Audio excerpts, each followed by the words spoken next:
मुख्यमंत्री योगी आदित्यनाथ नई दिल्ली पहुंचे। उन्होंने पीएम आवास पर प्रधानमंत्री नरेंद्र मोदी से मुलाकात की। उनके साथ शहरी विकास मंत्री ए.के. शर्मा भी थे। इसके अलावा अयोध्या के कमिश्नर गौरव दयाल और डीएम नीतीश कुमार भी वहां पर मौजूद रहे। सीएम योगी ने प्रधानमंत्री से राम मंदिर में रामलला के प्राण प्रतिष्ठा कार्यक्रम समेत कई अन्य मुद्दों पर चर्चा की। पीएम मोदी ने अयोध्या में कितनी जमीन सरकार के पास उपलब्ध है, इसकी जानकारी ली। उन्होंने अयोध्या में पब्लिक इंफ्रास्ट्रक्चर को बढ़ाने पर जोर दिया। पार्किंग और लोगों के रुकने से लेकर तमाम सुविधाओं के विकसित करने की बात कही। करीब 2 घंटे तक चली बैठक में अयोध्या में मंदिर संग्रहालय बनाने का निर्णय लिया गया। अमेरिका राष्ट्रपति जो बाइडेन G20 शिखर सम्मेलन से 2 दिन पहले ही भारत के लिए यात्रा शुरू करेंगे। शिखर सम्मेलन से पहले वह प्रधानमंत्री नरेंद्र मोदी के साथ द्विपक्षीय बैठक करेंगे। यह जानकारी व्हाइट हाउस ने दी। बाइडेन 7 सितंबर को नई दिल्ली की यात्रा करेंगे। अमेरिका के राष्ट्रीय सुरक्षा सलाहकार जेक सुलिवन ने बताया, हमारा ध्यान विकासशील देशों के लिए काम करना, जलवायु से लेकर टेक्नोलॉजी तक अमेरिका लोगों के लिए प्रमुख प्राथमिकता पर प्रगति करना और एक ऐसे मंच पर रूप में G20 के प्रति अपनी प्रतिबद्धता दिखाना होगा जो वास्तव में वैसे ही कर सकता है। जैसा मैंने पहले कहा था, जेक सुलिवन ने कहा, प्रधानमंत्री मोदी के नेतृत्व और भारत की अध्यक्षता के लिए धन्यवाद। हमें उम्मीद है कि हम उन सभी चीजों को करने में सक्षम होंगे। Thursday, the President will travel to New Delhi, India to attend the G20 Leaders Summit. On Friday, President Biden will participate in a bilateral meeting with Prime Minister Modi of the Republic of India. And on Saturday and Sunday, the President will participate in the official sessions of the G20 Summit. As the President heads to the G20, he's committed to working with emerging market partners to deliver big things together. That's what we believe the world will see in New Delhi this weekend. The United States' commitment to the G20 hasn't wavered, and we hope this G20 summit will show that the world's major economies can work together even in challenging times. So as we head into New Delhi, our focus is going to be on delivering for developing countries, making progress on key priorities for the American people, from climate to technology, and showing our commitment to the G20 as a forum that can actually, as I said before, deliver. And thanks to the leadership of Prime Minister Modi and India's presidency, we hope we'll be able to do all of those things. Do you see the tension between India and China affecting cooperation? Nigeria के राष्ट्रपति बोला Ahmad टिनूबी G20 शिखर सम्मेलन में भाग लेने के लिए मंगलवार शाम दिल्ली पहुंचे, जो 9 से 10 सितंबर को राष्ट्रीय राजधानी में होने वाला है। टिनूबी इस बहुपक्षीय कार्यक्रम में आने वाले पहले विदेशी गणमान्य व्यक्ति है। विदेश मंत्रालय के प्रवक्ता अरिंदम बगाची ने कहा, G20 शिखर सम्मेलन के लिए आगमन शुरू। नाइजीरिया के राष्ट्रपति बोला अहमद टिनूबी शिखर सम्मेलन के लिए नई दिल्ली पहुंचने वाले प्रतिनिधिमंडल के पहले प्रमुख है। स्वास्थ्य राज्य मंत्री SP सिंह बघेल ने यहां IGI हवाई अड्डे पर नाइजीरियाई राष्ट्रपति का स्वागत किया। नाइजीरिया G20 शिखर सम्मेलन के लिए आमंत्रित देश है। आधिकारिक सूत्रों ने कहा कि टिनूबी की यात्रा के दौरान भारत और नाइजीरिया के बीच उच्च स्तरीय विचार विमर्श होने की उम्मीद है।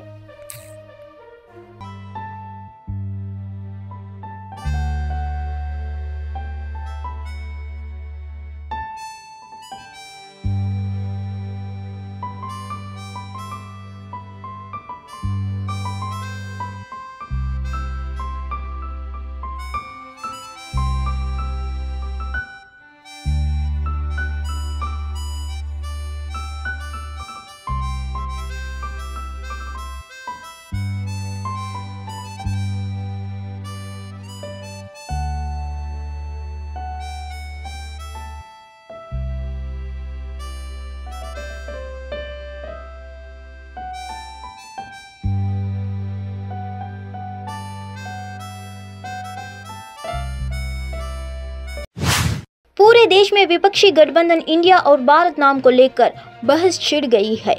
सोशल मीडिया पर भी इसको लेकर जमकर चर्चा हो रही है, जहां लोग इंडिया और भारत नाम पर अपना तर्क दे रहे हैं। इस बीच छत्तीसगढ़ के मुख्यमंत्री भूपेश बघेल ने विपक्षी गठबंधन इंडिया को लेकर उठाए जा रहे सवाल पर प्रतिक्रिया व्यक्त की है। उन्होंने बीजेपी पर निशाना साधते हुए कहा कि जब कोई भारत नाम से संगठन बनाएगा तो क्या वो भी बदल दिया जाएगा। कल अगर भारत के नाम पर गठबंधन बनता है तो क्या वे मोदी जी उस नाम को भी बदल देंगे? अभी तो ये स्थिति है, अभी राष्ट्रपति के द्वारा निमंत्रण पत्र मिला है, तो प्रेसिडेंट ऑफ इंडिया की तरफ से निमंत्रण पत्र आता था, तो प्रेसिडेंट ऑफ भारत की तरफ से आया। मतलब इंडिया शब्द से इतनी तकलीफ, संविधान में ही लिखा है, वहां से शुरुआत होती है। इस देश को भारत भी कहा जाता है, भारतवर्ष भी कहा जाता है, और हमारे देश के नाम की चर्चा राजनीतिक गलियारों से होती हुई बॉलीवुड तक पहुंच गई है। अमिताभ बच्चन के बाद अभिनेता जैकी श्रॉफ ने इंडिया की जगह भारत इस्तेमाल करने को लेकर चल रहे विवाद पर प्रतिक्रिया दी है। मीडिया से बातचीत के दौरान एक्टर ने कहा, पहले हमारे देश को भारत कहा जाता था, मेरा नाम जैकी है, कुछ मुझे जैकी कहते हैं और कुछ मुझे जाकी कहते हैं। लोग मेरा नाम इसलिए बदल देते हैं, मैं नहीं बदलूंगा, सिर्फ नाम बदलेगा, हम नहीं बदलेंगे। आप लोग देश का नाम बदलते रहते हैं, लेकिन यह मत भूलिए कि आप भारतीय हैं। जय भारती जय भारती। अगर आपको भारत को भारत बोलना है तो कोई बुरी बात तो नहीं है, भारत ही बोल रहे हैं भारत को ना। हम कैसे बदलेंगे? नाम बदलेंगे, हम थोड़ी बदलेंगे। नाम आप लोग बदलते रहो, मगर आप हिंदुस्तानी है वो भूलो मत। इंडिया के नाम रिमाइंड करके भारत किया जा रहा है। देखो जो भी है हमारे, जो आप देश का आपका नाम भारत, आपका क्या नाम था दुनिया पहले सबसे क्या नाम था? अपना भारत बोलते थे। जय भारती जय भारती, बराबर यही था ना गाना। करो, अगर आपको भारत को भारत बोलना है तो कोई बुरी बात तो नहीं है, भारत ही बोल रहे हैं भारत को ना। लेकिन कुछ विपक्षी पार्टी ऐतराज कोई है, चलो इंडिया है तो इंडिया है, भारत है तो भारत। मेरा नाम जैकी है, मुझे कोई जॉकी बोलता है, कोई जेकी बोलता है, मेरे नाम को इतना तोड़।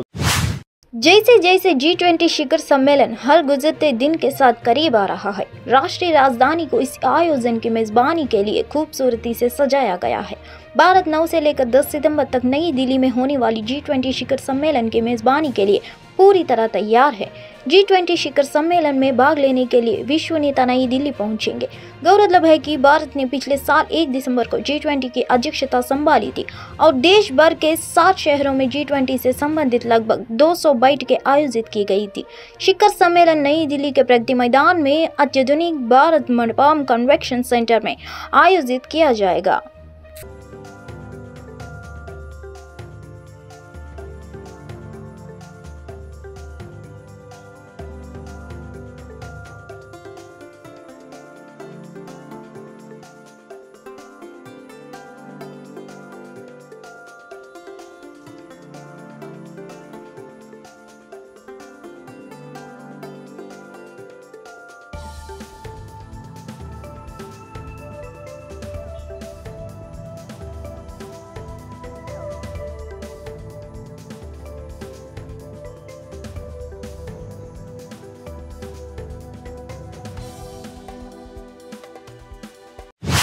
राष्ट्रपति भवन द्वारा 9 सितंबर को भारत के बजाय भारत के राष्ट्रपति के नाम पर G20 रात्रि भोज का निमंत्रण भेजे जाने के बाद भारतीय हॉकी गोलकीपर पियाश श्रीजेश ने प्रतिक्रिया व्यक्त की और कहा कि यह होने जा रहा है थोड़ा अजीब है, क्योंकि वह भारत की जगह इंडिया कहने का आदी है। आगे बोलते हुए उन्होंने कहा कि इंडिया से भारत में बदलाव वाकई चुनौतीपूर्ण होने वाला है। यह मेरे लिए एक नया सवाल है, क्योंकि मुझे ऐसा कभी नहीं लगा, क्योंकि हम हमेशा भारत माता की जय कहते हैं, तो भारत तो है ही। अब आप इंडिया की जगह भारत लिख रहे हैं। मुझे लगता है कि मेरे लिए यह थोड़ा अजीब होगा, क्योंकि आप इस शब्द के आदी हैं। आप इतने वर्ष से इस शब्द को दो रहे हैं, लेकिन युवाओं के लिए मुझे लगता है कि यह एक नया अनुभव होगा और उन्हें इससे कोई दिक्कत नहीं होगी। लेकिन हाँ, इंडिया से भारत में संक्रमण वास्तव में चुनौतीपूर्ण होने वाला है।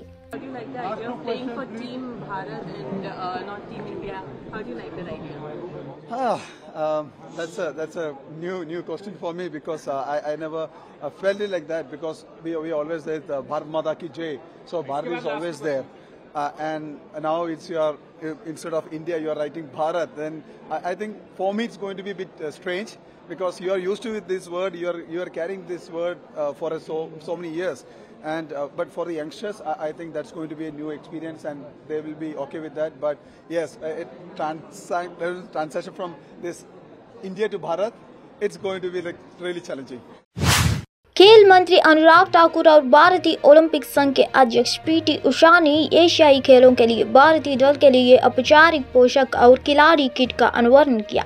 युवा मामले और खेल राज्य मंत्री निशित प्रामाणिक के साथ विभिन्न खिलाड़ी और अधिकारी इस कार्यक्रम में शामिल हुए। प्रधानमंत्री जी ने एक बात कही है कि आप जितने खिलाड़ियों का चयन होता है वो अपनी प्रतिभा, अपनी काबिलियत के आधार पर होता है, और आप 140 करोड़ भारतीयों का प्रतिनिधित्व जब करते हो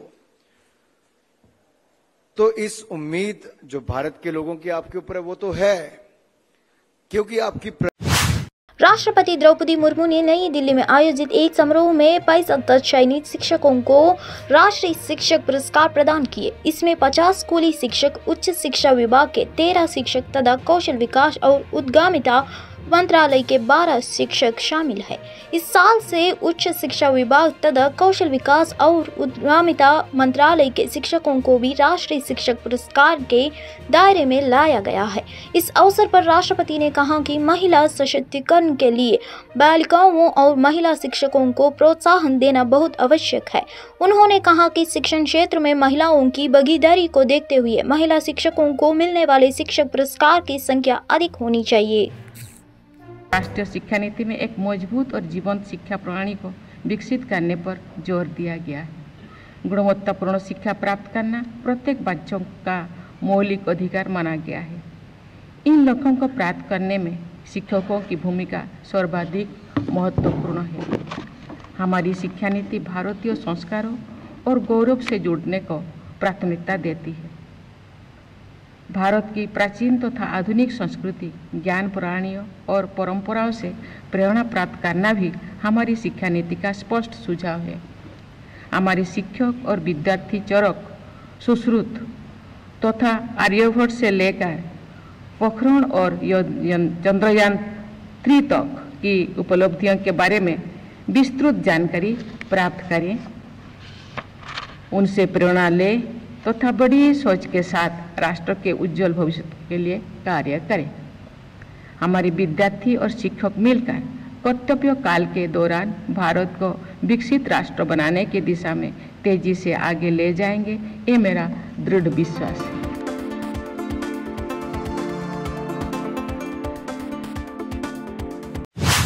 कांग्रेस प्रमुख मल्लिकार्जुन खड़गे ने आवास पर इंडिया गठबंधन की बैठक के बाद कांग्रेस सांसद गौरव गोगोई ने भाजपा से पूछा कि संसद का यह विशेष सत्र क्यों बुलाया गया है। केंद्र की ओर से अभी तक कोई स्पष्टीकरण नहीं आया है।